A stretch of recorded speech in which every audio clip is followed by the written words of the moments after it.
Welcome to the Traders Journal podcast, your go-to hub for trading insights by trader for traders. I'm your host, who is Marky.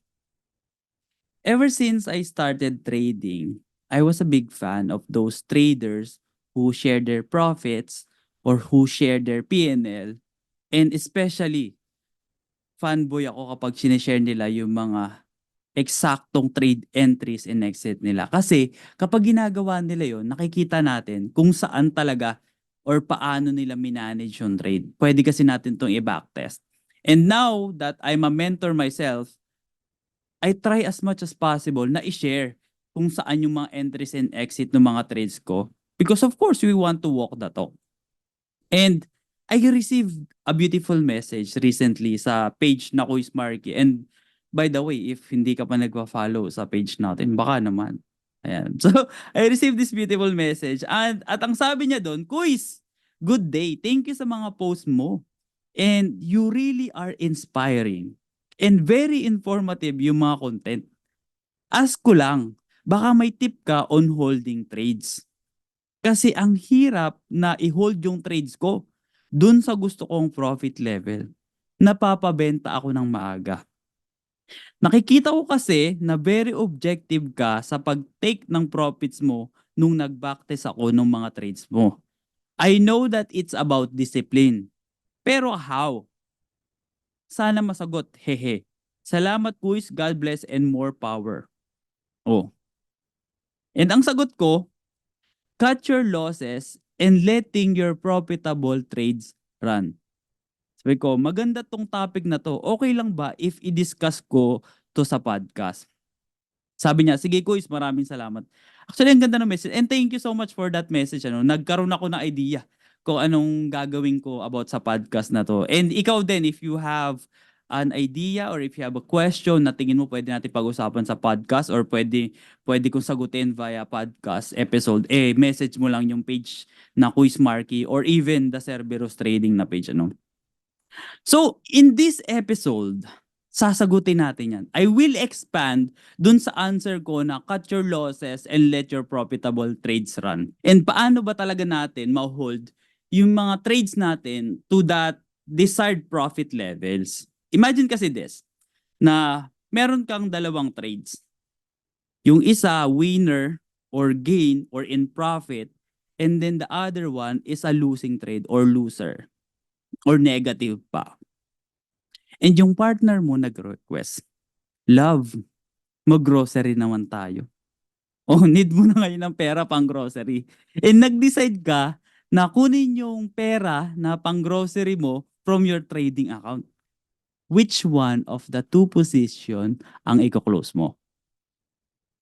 Alam ko that you're smart enough and you're in the right state of mind and you will come up with a reasonable decision. But the reality is this. Whenever daw a trader is in this situation, being rational and reasonable is thrown out the window. And according to studies, traders and people tend to fall into something what we call disposition effect. Yung disposition effect, this is the tendency that wherein a trader prematurely exits a winning position or a trade that is in profit while holding on a losing position. So kabaliktaran ito nung principle na sinabi ko that cut your losses and let your profitable trades run. I swear to God that you had experienced this too. That you close a profitable trade only to see how much you could have made only if you let it run. And how much money you left on the table. Di ba sobrang frustrating nun? And hindi lang ikaw. It's been shown time and time again that the best results come from leaving your profitable trades run.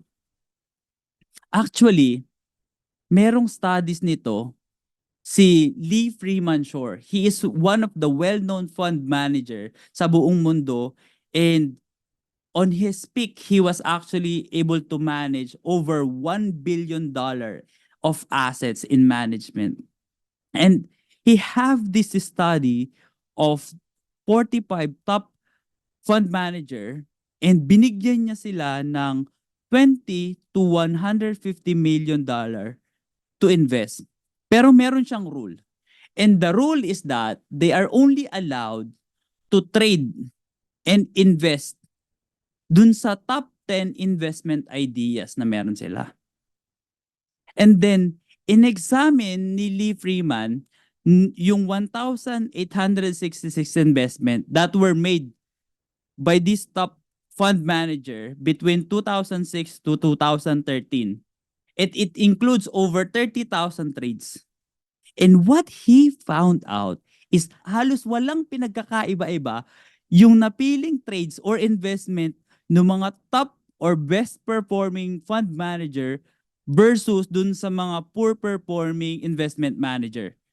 However, ang pinagkaiba-iba lang nila is how they executed. He found out na yung mga trader who have the highest rate of closing a losing trade were actually the one who had the most return. And yung mga traders or investment or fund manager na maaga nag-close ng mga profitable trade nila could have performed better only if they hold or if they left the trade alone. And he actually have this beautiful quote, and I suggest that you get a sticky notes and isulat mo to, and I want you to put it into your desk. And the quote goes like this: losers hang around with losers and winners hang around with winners. In other words, profitable traders hang on their profitable trades.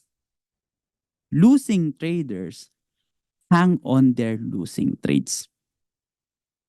Pero why is this very difficult for traders to do? Bakit ang hirap mag-hold ng trade? Well, iba-iba kasi yung factor na meron dito when I was researching, and I will discuss 3. And una na dito siguro is yung prospect theory. Ito yung prospect theory is a study by Daniel Kahneman and Amos Tversky that we have the choices that we made whenever we're facing uncertainty and risk. Kapag nananalo daw tayo, we become risk averse. Kapag natatalo naman tayo, we become risk seeking. Hindi dapat ganito yung behavior natin, pero that's the way it is. Kasi pag in profit daw tayo, yung certainty na pag nag-close na ako in a small gain is more desirable rather than the uncertainty of holding na sasabihin natin daw sa sarili natin na baka mamaya maging losing trade pa. And kapag nasa losing trade naman daw tayo, yung feeling na pag nag-close ka, sure ball, magkakaroon ka ng loss is unbearable over the uncertainty wherein we're gonna hold into that trade na baka bumalik sa entry mo or what if mag-materialize bigla yung trade. Mas desirable pa daw yung ganun. Ito na siguro yung number 1 reason kung bakit nag-hold tayo sa mga losing trade natin at kino-close natin ng maaga yung mga winning trades natin.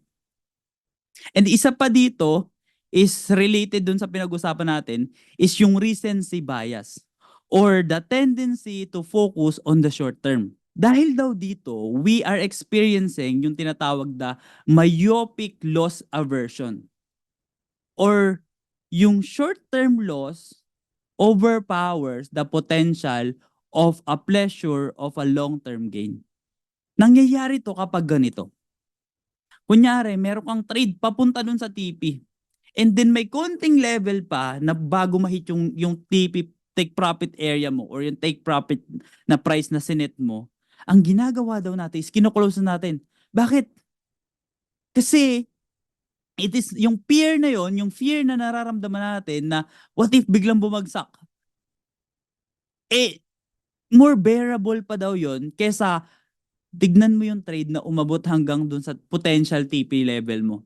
And finally, yung self-control when we are facing a possibility of instant gratification. Usually, nangyayari to when instant gratification feels good. Kasi whenever we're closing a profitable trades, it leads to release of dopamine and testosterone. And we are naturally driven to do whatever's going to produce more of that. So magpo-close talaga tayo ng mga trades. Or baka naman, naboboard lang tayo. Pag yung trades hindi agad pumunta dun sa level na gusto natin or sa TP level na gusto natin at naglalaro lang siya dun sa level wherein walang halos nangyayari. Pero paano ba talaga natin masosolve tong issue na to wherein we close trades kahit na alam naman natin na hindi pa dapat? I have some practical tips that can help you with this. Pero before we do that, since umabot ka na, baka pwede mo namang i-follow and i-subscribe itong podcast natin and pati na rin yung Quiz Marky na page. I enjoy doing this and I hope na may madami kayong natututunan and I hope na nasi-share ko sa inyo yung mga value na deserve ninyo. And ang promise ko is that I will do my best so, para every Saturday meron tayong bagong episode. So the first thing is to make sure that you have a trade management plan and a code of honor to follow. If you want to expand on this, balikan mo yung previous na dalawang episode natin wherein na-discuss ko yung mga code of honor and at the same time, na-discuss ko din kung paano mo i-increase yung quality decision making mo. And if nanonotice mo, that you're with the trading plan and with the code of honor, iba pa rin yung mga actions na tinitake mo. Second thing that you can do is explain your actions out loud. Hindi lang what are you doing, i-include mo rin why are you doing this. Ayan, number one tinuturo ko sa mga students ko, especially sa mga mentorship student. Parang gusto ko, whenever you're trading, para mong kinakausap yung sarili mo. It sounds baliw, pero Brad, legit kasi yun. Kasi whenever we are trading, we have this tendency na sa utak natin, yung mga plano natin, nagpe-play siya sa utak natin, they sounds beautiful, na parang ang ganda-ganda ng plano mo, no?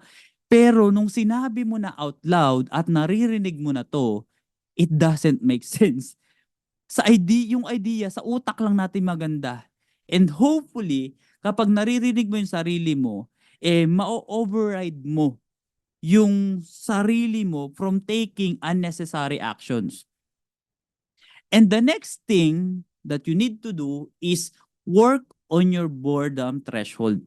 The more na mataas yung boredom threshold natin, is the less likely that we'll take an inappropriate action out of boredom.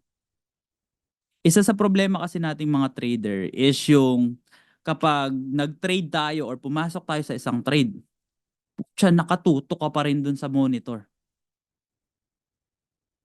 Kahit wala ka naman dapat gawin, talagang nakatutok ka lang sa monitor. And ang tendency is that naboboard tayo and we ended up convincing ourselves na kailangan may gawin ka.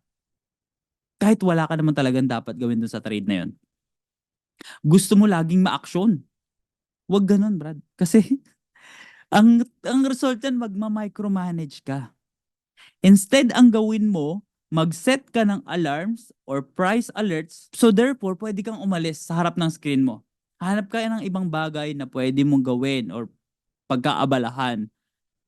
And then bumalik ka na lang sa harap ng monitor mo kapag narinig mo na nag-alarm at meron ka na talagang dapat gawin according to your trading plan. Rather than tititigan mo yung trade mo and you ended up forcing yourself to do things that you shouldn't have done. And last thing, I think this is the pinaka-importante that I can share with you, especially if you can't keep your hand to yourself, is to take some profits. Kumurot ka lang. Kurot lang para masatisfy lang yung instant gratification. para tong yung Stanford marshmallow experiments. Yung mga bata na na binigyan sila ng marshmallow tapos they just need to sit and do not eat yung marshmallow na yon for a certain number of time. And if they succeed, they will get another one. Isipin mo na yung trade mo marshmallow, Brad. And if you only sit with it, you will get rewarded, 'di ba? But if hindi mo mapigilan, ang gawin mo na lang, pwede mo naman 'di bang amoy-amoyin ganyan. Or in our case, you can take some of the profits para lang matanggal yung kate, yung itch. And then after that, you can leave your position comfortably. Okay? I hope na may natutunan ka and I hope I added value. And if you have questions like this, like I said, pwede mo kong i-message sa Quiz Marky na page. And paki-like and share naman itong episode natin na to. And share mo na rin sa mga quiz natin na maaaring dumadaan din sa ganitong problema. And with that being said, maraming salamat sa pakikinig. Keep inspiring, keep trading, put your dreams to action, one trade at a time.